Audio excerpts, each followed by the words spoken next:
Funny how people unsubscribe from your life without notice. One day they swear forever, the next they're gone. But hey, if you're here, hit subscribe. It's free, unlike loyalty. I had spent 5 years saving up $140,000 for my dream wedding. A breathtaking ceremony on the beach, where my husband and I had shared some of our happiest memories. We both loved the ocean, and I wanted nothing more than to exchange vows with the sound of the waves crashing behind us. It was going to be luxurious, a once-in-a-lifetime experience, not just for us but for our guests too. But that dream never happened. Instead, we got married in a quiet, private ceremony at my husband's aunt's farmhouse. It was beautiful in its own way, but it wasn't what I had envisioned. And it was all because my parents lied to me about something no child should ever have to question. A few months before our wedding, my mother called me, her voice filled with desperation. She told me my father had fallen seriously ill, his diabetes worsening to the point that he needed an expensive, specialized medication that had to be imported. Insurance wouldn't cover it, and they simply couldn't afford it. I didn't even think twice. I wired them $125,000, nearly everything I had saved, because what daughter wouldn't do that for her father? I visited them often, worried sick, but every time I asked to see medical documents, my mother dodged the question. My father was always in bed, but something felt off. He never looked as sick as she made it seem, and when I asked why he wasn't in a hospital, she brushed me off, saying it wasn't necessary. I wanted to believe them. But then I noticed something strange. My brother, who lived close by, never came to visit. I asked my father why, and he told me they didn't want to worry him. That didn't sit right with me. If Dad was so sick that he needed experimental medication, why wouldn't they tell his own son? So I called my brother. That's when everything unraveled. He sounded happy, too happy for someone whose father was supposedly battling a severe illness. And then, with no idea of what I had been told, he casually said, "I'll stop by as soon as we get back from our honeymoon." Honeymoon? I didn't even know they had left for one. My parents never mentioned it. My brother explained that he and his wife had been traveling around Europe for a month, enjoying a dream honeymoon, one that our parents had paid for. I felt my stomach drop. At first, I wanted to believe it was a misunderstanding. Maybe my parents had kept the truth from my brother so he wouldn't worry on his trip. But then he told me something that shattered everything. He said our parents had reassured him that Dad was completely fine. There was no medical emergency. No experimental medication. No insurance denial. Nothing. They had taken every penny I had saved for my wedding and funneled it into my brother's extravagant honeymoon, while I spent sleepless nights worried sick about my father. And the worst part? They had no idea that I knew. But they were about to find out. The moment my brother casually mentioned that our parents had fully funded his extravagant honeymoon, I knew exactly where my money had gone. The so-called medical emergency? A complete lie. My father had never been sick, never needed an expensive imported medication. Instead, my parents had stolen $125,000, money I had saved for years for my dream wedding, to send my brother and his wife on a luxury, month-long honeymoon. When I confronted my parents, they didn't even try to deny it. They simply shrugged and told me they had no choice, because they knew I wouldn't have given them the money if I had known the truth. They tricked me on purpose. Their reasoning? My brother had been struggling at work and feeling unhappy, so they wanted to give him something to look forward to. And since they didn't want to dip into their own retirement funds, they figured it was fine to steal from me instead.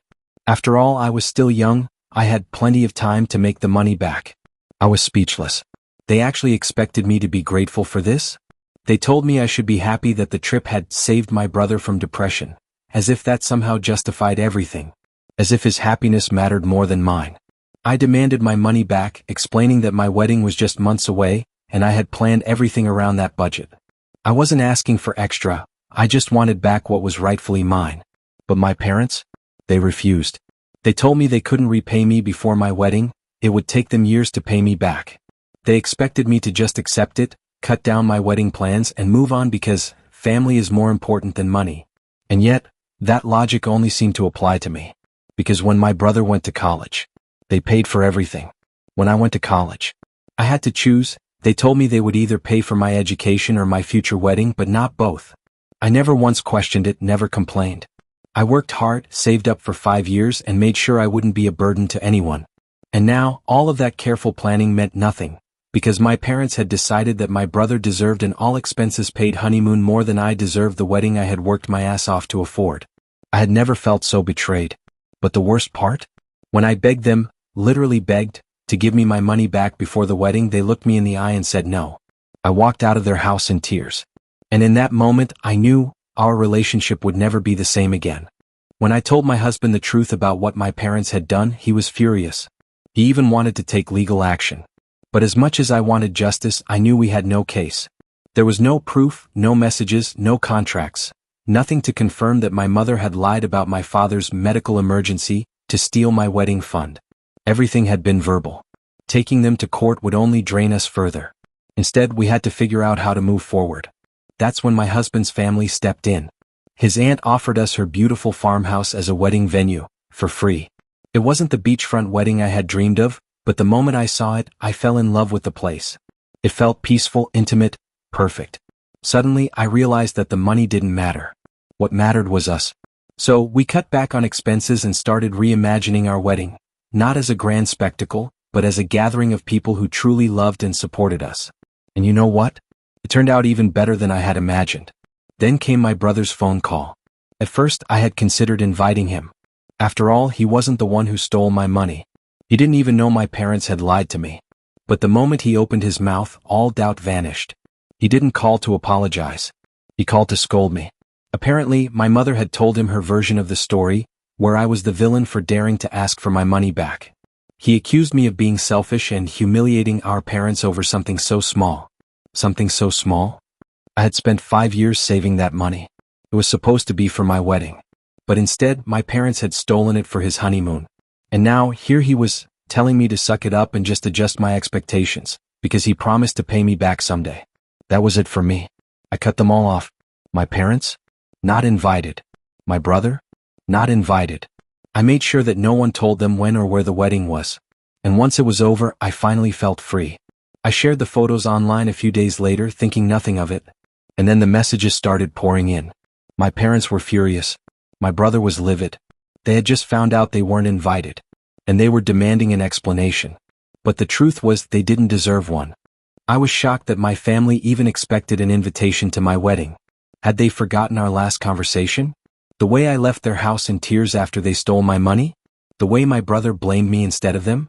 They hadn't tried to contact me once since then. And yet, now that the wedding had passed, they were suddenly outraged that they had been left out. They called me together, yelling, demanding answers, acting like they were the victims. But I was done. So I told them the truth. They stole my money, forcing me to cut down the wedding guest list. They weren't invited because they weren't family to me anymore. And then, I hung up and blocked them. But an hour later, my husband got a message. Apparently, my mom was so upset she cried until she almost fainted. For a moment, I felt guilty.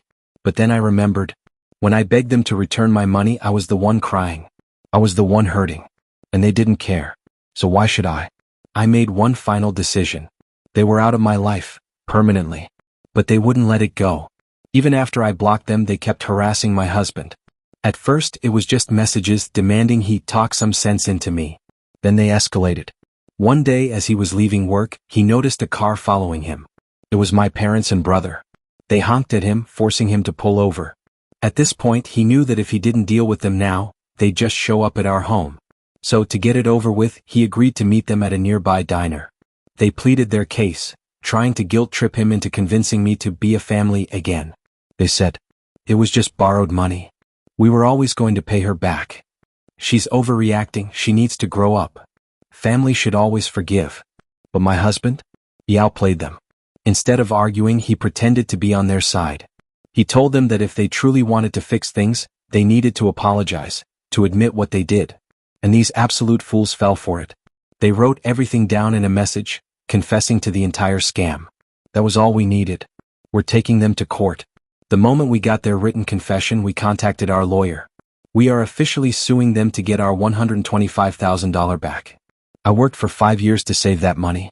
I sacrificed sleep, I skipped vacations, I hustled, and they stole it for my brother's honeymoon. Now, they're going to pay. And the best part? My husband and I are finally going on our own honeymoon. It won't be some lavish, over-the-top vacation. Just a peaceful trip to the beach, a place that means something to us. Because happiness isn't about impressing others. It's about being with the people who actually love you.